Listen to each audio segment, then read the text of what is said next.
શિક્ષણ અભિયોગ્યતામાં સૌથી પ્રથમ જે આપણો ટોપિક છે કે શૈક્ષણિક ફિલોસોફી, એમાં કેળવણીના પ્રકારો આપેલા છે.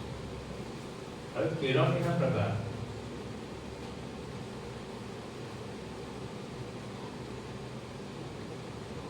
તો મુખ્યત્વે કેળવણીના કયા પ્રકાર છે એના વિશે આપણે ચર્ચા કરીશું. કેળવણીનો સૌપ્રથમ પ્રકાર આવે છે ઔપચારિક, અનૌપચારિક, અવૈધિક કેળવણી, આજીવન કેળવણી અને નિરંતર કેળવણી.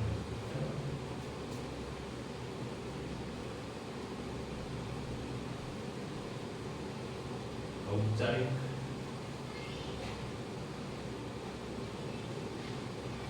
અનૌપચારિક, અવૈધિક, આજીવન, નિરંતર અને લાસ્ટ દુર્વળ. તો આજે આપણે જે ત્રણ પ્રકાર આપેલા છે એના વિશે ચર્ચા કરીશું. બરાબર. તો સૌપ્રથમ જો આપણે વાત કરીએ તો ઔપચારિક કેળવણી કોને કહેવાય? બરાબર. ઔપચારિક કેળવણી એટલે કે કોઈ ઉદ્દેશને ધ્યાનમાં રાખીને કોઈ નિશ્ચિત સ્થળે, બરાબર, લોકો એકત્રિત થાય અને જ્યાં અધ્યયન કરતા હોય તો એને આપણે ઔપચારિક કેળવણી કહીએ છીએ. બરાબર. આજનો સમય છે વિજ્ઞાન અને ટેકનોલોજીનો. આધુનિક સમયમાં જ્યાં મોટાભાગની જે કેળવણી શાળા, મહાશાળાઓ, વિશ્વવિદ્યાલયોમાં જે આપવામાં આવે છે એને આપણે ઔપચારિક કેળવણી કહીએ છીએ. બરાબર. જેમ કે આપણે 1 થી 12 સુધીનું ધોરણ અત્યારે જે કોલેજમાં કેળવણી થાય છે, બરાબર, આ બધા ઔપચારિક કેળવણી કે જ્યાં શું હોય કે પહેલાંથી શિક્ષણના ધ્યેયો નક્કી કરવામાં આવે છે, એક સમયપત્રક બનાવવામાં આવે છે, તેમાં પરીક્ષાઓ લેવામાં આવે છે, બરાબર, અને એ તેની ચકાસણી પણ, મૂલ્યાંકન પણ કરવામાં આવે છે કે કેળવણી કેટલા પ્રમાણમાં આપવામાં આવે છે. આધુનિક સમયમાં જેને આપણે કેળવણી કરતા હોઈએ છીએ એનું સૌથી પ્રથમ સ્વરૂપ છે ઔપચારિક કેળવણી. બરાબર.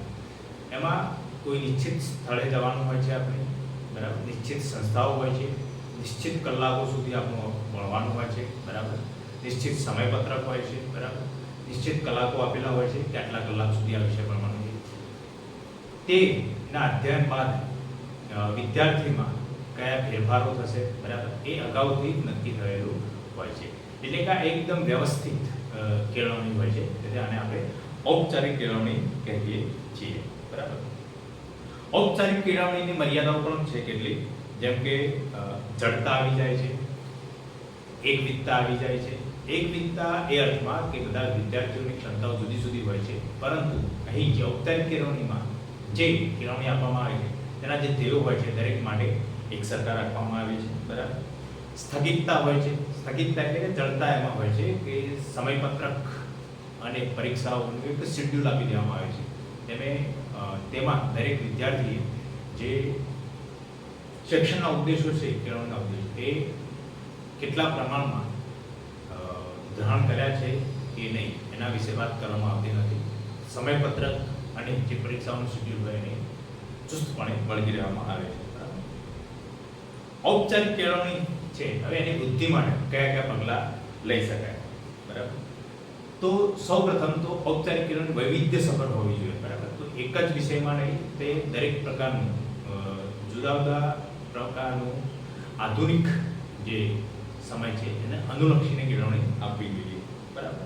બાળકોની રુચિ કયા વિષયોમાં છે એ રુચિ પ્રમાણે એમને શિક્ષણ આપવું જોઈએ.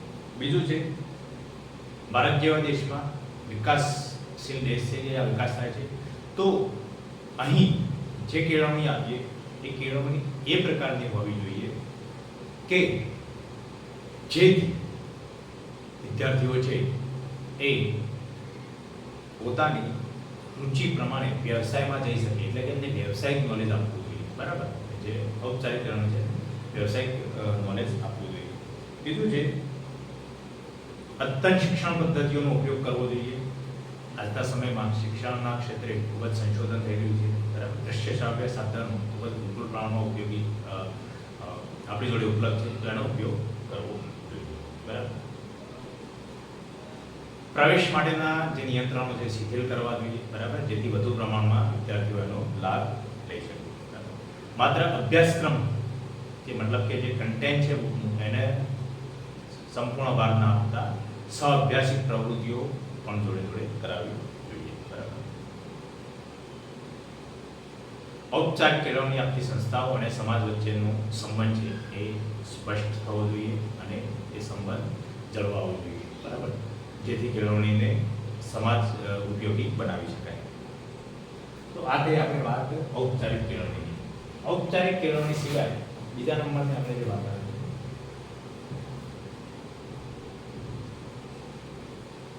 એ છે અનૌપચારિક કેળવણી.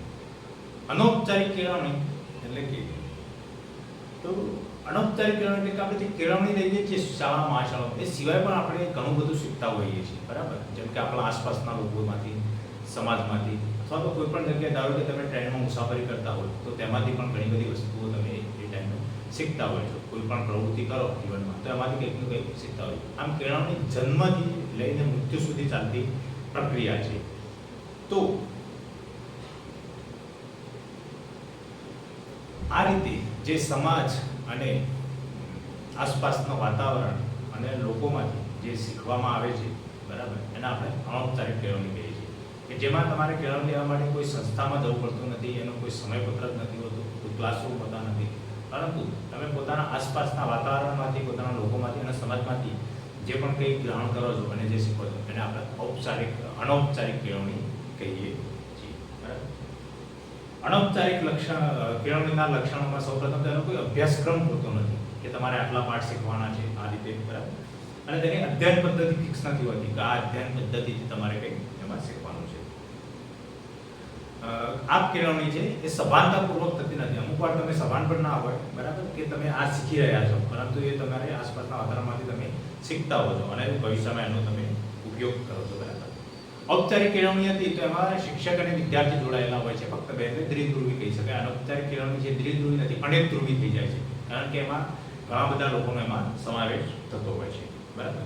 કોઈ વિશિષ્ટ સંસ્થા હોતી નથી અનૌપચારિક કેળવણી માટે, બરાબર. તે આસપાસના વાતાવરણમાંથી શીખવામાં આવે છે, બરાબર. અને વ્યક્તિની જે પ્રકારની જરૂરિયાત હોય એ પ્રમાણે એમાં શિક્ષણ થાય છે, બરાબર. અનૌપચારિક કેળવણીની પણ કેટલીક મર્યાદાઓ હોય છે, બરાબર. તો આપણે મર્યાદાઓ વિશે વાત કરીએ.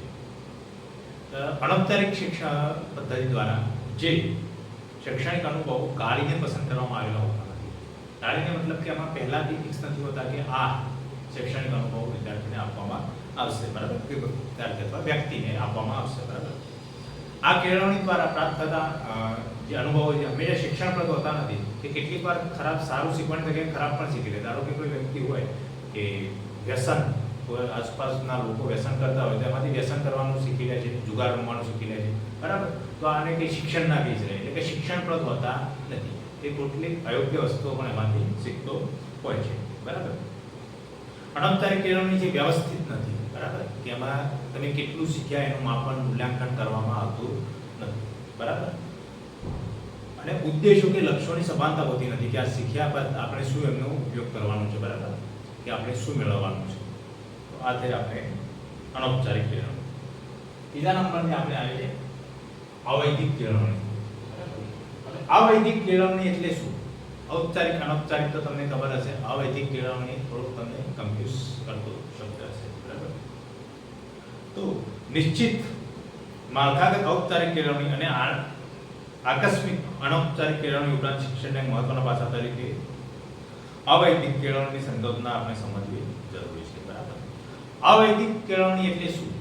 કે જેના વડે જે વ્યક્તિને જ્યાં પણ શીખવું હોય, બરાબર, ત્યારે તે જે શીખી શકે છે, બરાબર. અનૌપચારિક કેળવણી એટલે કે વ્યક્તિને જેના વડે જ્યારે પણ જે સમયે કંઈ શીખવું હોય તે શીખી શકે તેને અવૈધિક કેળવણી કહેવામાં આવે છે. આ શુદ્ધ ઔપચારિક કેળવણી પણ નથી અને શુદ્ધ અનૌપચારિક કેળવણી પણ નથી, બરાબર. કઈ રીતે? તો ધારો કે આપણે સરકાર દ્વારા પ્રૌઢ લોકો માટે જે સાક્ષર કરવા માટે વર્ગો ચલાવવામાં આવે છે, તો કેટલીક વાર રાત્રિક વર્ગો હોય છે, કેટલીક વાર સાયં વર્ગો લેવામાં આવે છે, બરાબર. એનો કોઈ ફિક્સ ટાઈમ ટેબલ નથી હોતું કે આ સમયે શીખવાડવામાં આવશે આટલા ટાઈમ માટે, બરાબર. એમાં જ્યારે પણ લોકો ફ્રી હોય, કોઈ વાર રાત્રે ફ્રી હોય તો રાત્રે, સાંજે હોય તો સાંજે, આ રીતે એમના વર્ગો લેવામાં આવે છે, બરાબર. એમાં કોઈ ફિક્સ કલાકો પણ હોતા નથી, બરાબર. તો આ એક અવૈધિક કેળવણીનું સ્વરૂપ થઈ ગયું, બરાબર. કે જે ઔપચારિક અને અનૌપચારિક કેળવણીની સાંકળનાની એક કડી પણ છે. અવૈધિક કેળવણીની આવશ્યકતાઓ શું છે, બરાબર. તો ભારત દેશ જેમ કે આપણે કહીએ કે એમાં નિરક્ષરતાનું પ્રમાણ ખૂબ જ વધુ છે, તો તેના લોકોને સાક્ષર કરવા હોય તો ઔપચારિક કેળવણી દ્વારા સાક્ષર કરવા શક્ય નથી, બરાબર. તો એટલા માટે અવૈધિક કેળવણીની પ્રક્રિયા દ્વારા એમને સાક્ષર કરી શકાય છે. ઔપચારિક કેળવણીમાં જે સ્થગિતતા, બરાબર, અને અપવ્યય જેવા જે મર્યાદાઓ છે તે આ કેળવણી દ્વારા દૂર કરી શકાય છે, બરાબર. કારણ કે અહીંયા સ્થગિતતા હોતી નથી, કોઈ ચોક્કસ માળખું હોતું નથી, એમાં છૂટછાટ હોય છે, બરાબર. અને અનૌપચારિક કેળવણીની જે કેટલીક મર્યાદાઓ છે, મતલબ કેટલાક અનુભવો શિક્ષણપ્રદ હોતા નથી, એ પણ અહીં ટાળી શકાય છે, બરાબર. હવે અવૈધિક કેળવણીની લાક્ષણિકતાઓ, બરાબર. કે અવૈધિક કેળવણી છે તો એમાં એ શુદ્ધ ઔપચારિક પણ નથી, શુદ્ધ અનૌપચારિક પણ નથી, એટલે કે બંનેના લક્ષણો ધરાવતા હોય છે, બરાબર.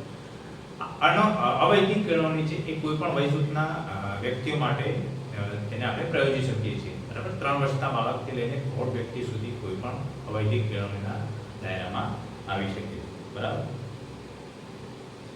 અવૈધિક કેળવણીમાં જે શૈક્ષણિક અનુભવો હોય એ વય જૂથ પ્રમાણે અને બીજા વર્ગોના આધારે એમાં વિભાજિત કરવામાં આવે છે, બરાબર. અને એમની જરૂરિયાતો અનુસાર એને બનાવવામાં આવે છે શિક્ષણ અનુભવ, બરાબર. અવૈધિક કેળવણીને સ્થળ અને કળના સંબંધ હોતા નથી, કે એમાં કોઈ ઇન્સ્ટિટ્યુશનની જરૂરત હોતી નથી, કોઈ સંસ્થાની જરૂરિયાત હોતી નથી, અથવા તો એનો ટાઈમ પણ ફિક્સ હોતો નથી, બરાબર. એટલે કે એને સ્થળ અને કાળના બંધનો મળતા નથી, બરાબર.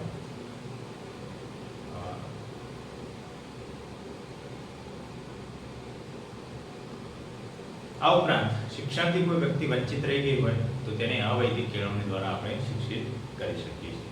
તો આ આપણે વાત કરી કેળવણીના 3 મુખ્ય જે સ્વરૂપો હતા તેની. નેક્સ્ટ આપણે આજીવન, નિરંતર અને દૂરવર્તી કેળવણી વિશે વાત કરીશું, બરાબર. તો ઔપચારિક કેળવણી, અનૌપચારિક કેળવણી અને અવૈધિક કેળવણી.